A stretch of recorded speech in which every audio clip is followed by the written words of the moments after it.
ஓம் தத்புருஷாய வித்மஹே மகாதேவாய தீமஹி தன்னோ ருத்ர பிரசோதயாத். அனைவருக்கும் இனிய புத்தாண்டு வாழ்த்துக்கள். 2026ஆம் ஆண்டு பிறக்க இன்னும் ஒரு சில நாட்களே உள்ளன. ஒரு வருடம் என்பது சாதாரண விஷயம் கிடையாது. 12 மாதங்களில் ஒருவரின் வாழ்க்கை மேலேயும் போகும், சரிந்து கீழேயும் போகும்.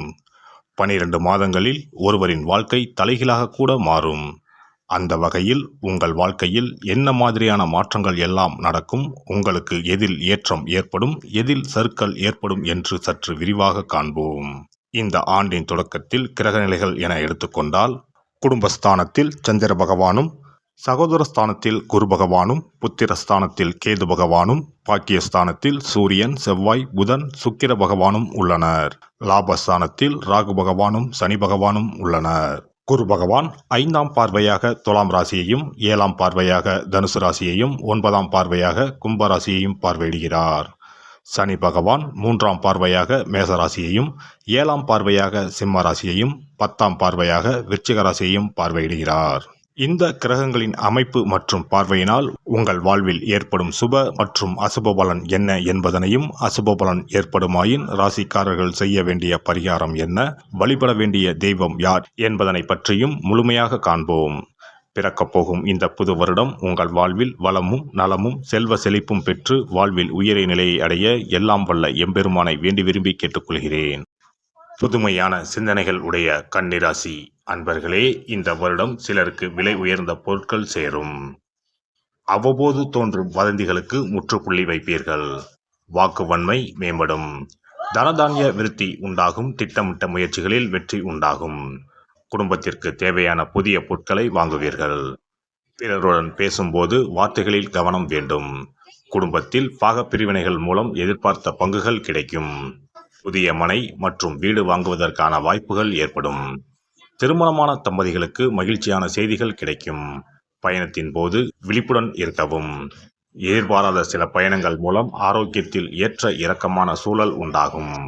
பங்காளி வகை உறவினர்களிடம் அனுசரித்து செல்லவும். திருத்தலம் தொடர்பான பயணங்களை மேற்கொண்டு மனம் மகிழ்வீர்கள். பணிபுரிவோருக்கு இந்த ஆண்டு பொறுப்புகள் அதிகரிக்கும். சக ஊழியர்களின் ஒத்துழைப்பு மன மகிழ்ச்சியை ஏற்படுத்தும். எதிர்பாராத சில உதவிகள் அவ்வப்போது கிடைக்கும். சிலருக்கு எதிர்பாராத வகையில் இடமாற்றம் ஏற்படும். வியாபாரிகளை பொறுத்தவரை இந்த ஆண்டு சாதகமான போக்குகள் உருவாகும். பெரிய அளவிலான முதலீடு விஷயங்களில் கவனம் வேண்டும். பணிபுரிபவர்களிடம் இருந்து வந்த கருத்து வேறுபாடுகள் நீங்கும். புதிய தொழில்நுட்ப கருவிகளின் வரவால் சில நேரங்களில் கையிருப்புகள் குறையும். மனை சார்ந்த வியாபாரத்தில் ஆதாயம் மேம்படும். பெண்களை பொறுத்தவரை இந்த ஆண்டு புதுவிதமான இடங்களுக்கு சென்று வருவது குறித்த சிந்தனைகள் அதிகரிக்கும். உடல் ஆரோக்கிய விஷயங்களில் கவனம் வேண்டும். சூடு தொடர்பான பிரச்சனைகள் அவ்வப்போது ஏற்பட்டு மறையும். குழந்தைகளிடத்தில் சூழ்நிலை அறிந்து செயல்படவும். விளையாட்டான பேச்சுக்களை குடும்ப உறுப்பினர்களிடத்தில் தவிர்க்கவும். அரசியல்வாதிகளை பொறுத்தவரை இந்த ஆண்டு ஆதாயமான பலன்கள் உருவாகும். எதிர்பாராத சில வரவுகள் அமையும். திடீர் பயணங்களால் சரியான நேரங்களில் உணவு உட்கொள்ள முடியாத சூழல் அமையும். புதிய முயற்சிகளில் ஆலோசனை பெற்று முடிவெடுப்பது நன்மை தரும். கலைஞர்களை பொறுத்தவரை இந்த ஆண்டு மகிழ்ச்சியான செய்திகள் கிடைக்கும். தடைப்பட்ட சில வாய்ப்புகள் சாதகமாக அமையும். பொருளாதாரத்தில் ஏற்ற இறக்கங்கள் உண்டாகும். உடல் ஆரோக்கியத்தில் சற்று கவனம் வேண்டும். மாணவர்களை பொறுத்தவரை கல்வியில் இருந்து வந்த ஆர்வமின்மை குறையும். அடிப்படை கல்வியில் ஏற்ற இறக்கமான சூழல் ஏற்பட்டாலும் நல்ல மதிப்பெண்களை பெறுவீர்கள். உயர்நிலை கல்வியில் இருப்பவர்கள் பாடங்களை 1க்கு 2 முறை படிப்பது நல்லது. விளையாட்டு போட்டிகள் மூலம் திறமைகள் வெளிப்படும். இந்த வருட கிரக அமைப்புகள் அடிப்படையில் கன்னிராசி அன்பர்களுக்கு புதிய வீடு மற்றும் மனை வாங்குவதற்கான வாய்ப்புகள் உருவாகும். உடல் ஆரோக்கிய பிரச்சனைகள் கட்டுப்பாட்டுக்குள் வரும்.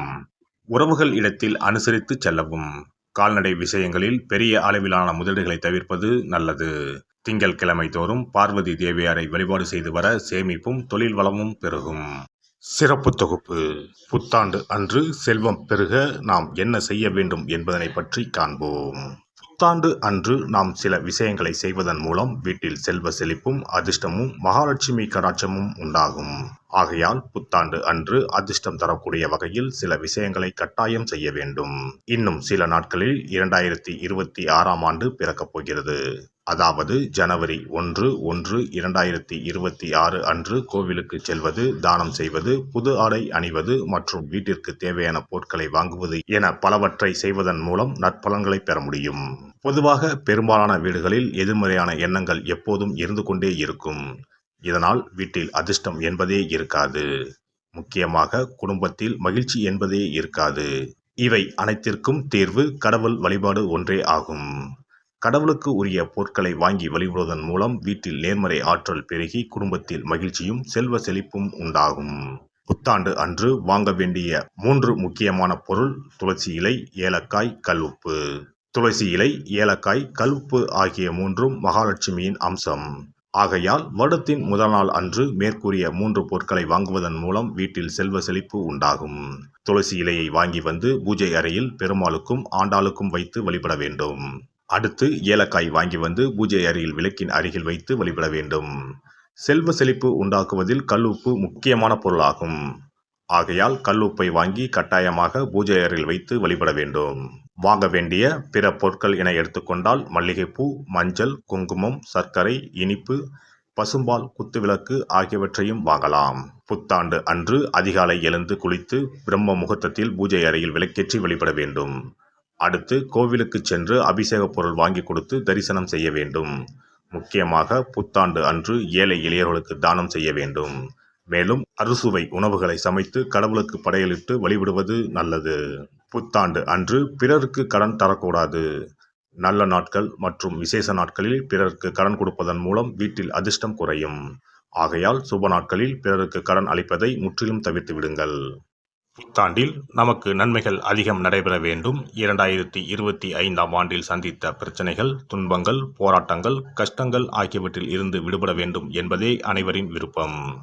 புத்தாண்டு பிறப்பதற்கு முன் எந்தெந்த பொருட்களை நம்முடைய வீட்டில் இருந்து அகற்ற வேண்டும், இவற்றை வீட்டில் வைத்திருப்பதால் என்னென்ன பாதிப்புகள் ஏற்படும் என்பதையும், இவற்றை அகற்றுவதால் புத்தாண்டில் என்னென்ன நன்மைகளை பெற முடியும் என்பதை பற்றியும் தெரிந்து கொள்வோம். வீட்டில் இருந்து உடைந்த அல்லது சேதமடைந்த பொருட்களை அகற்றுவதால் துர் அதிர்ஷ்டங்கள் ஏற்படுவதில் இருந்து விடுபடலாம். இவைகள் எதிர்மறை ஆற்றல்களை எளிதில் ஈர்க்கக்கூடியவையாகும். உடைந்த பொருட்கள், பழுதான சாதனங்கள், விரிசல் விழுந்த கண்ணாடி, உடைந்த நாற்காலி ஆகியவற்றை வீட்டில் இருந்து அப்புறப்படுத்திவிட்டு புதியவற்றை வாங்கலாம். நல்ல நிலையில் இருக்கும் பொருட்களாக மாற்றுவதால் வளர்ச்சி, நேர்மறை ஆற்றல்கள் ஏற்படும். பழைய துணிகள், புத்தகங்கள், பாத்திரங்கள் ஆகியவற்றை வீட்டில் இருந்து வெளியேற்றி விடலாம். வேறு யாருக்காவது தானமாகவும் அல்லது மறுசுழற்சி முறையில் பயன்படுத்தக்கூடியதாகவும் மாற்றி அமைக்கலாம். இதனால் நேர்மறையான விஷயங்கள் எப்போதும் வீட்டில் நடந்து கொண்டே இருக்கும். தேங்கிய நீர், காய்ந்த பூக்கள் ஆகியவற்றை வீட்டில் இருந்து தூக்கி எறிவதால் எதிர்மறை ஆற்றல்கள் வீட்டில் பரவுவதை தடுக்கலாம். புதிதாக இருக்கும் மலர்கள், புதிய தண்ணீர் ஆகியவற்றால் வீட்டில் எப்போதும் புத்துணர்ச்சி நிறைந்திருக்கும், மகிழ்ச்சி மலரும்.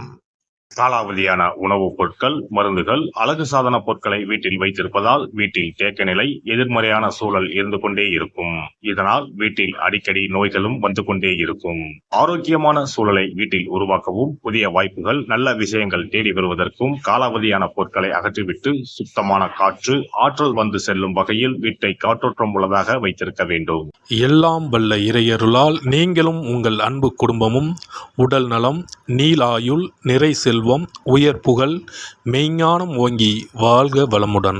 இந்த வீடியோ பதிவு உங்களுக்கு பிடித்திருந்தால் லைக் பண்ணுங்க, கமெண்ட் பண்ணுங்க, ஷேர் பண்ணுங்க, மறக்காம சப்ஸ்கிரைப் பண்ணுங்க, பக்கத்துல இருக்கிற பெல் பட்டனை கிளிக் பண்ணுங்க. நன்றி, வணக்கம். ஓம் நமச்சிவாய. சிவாய நம.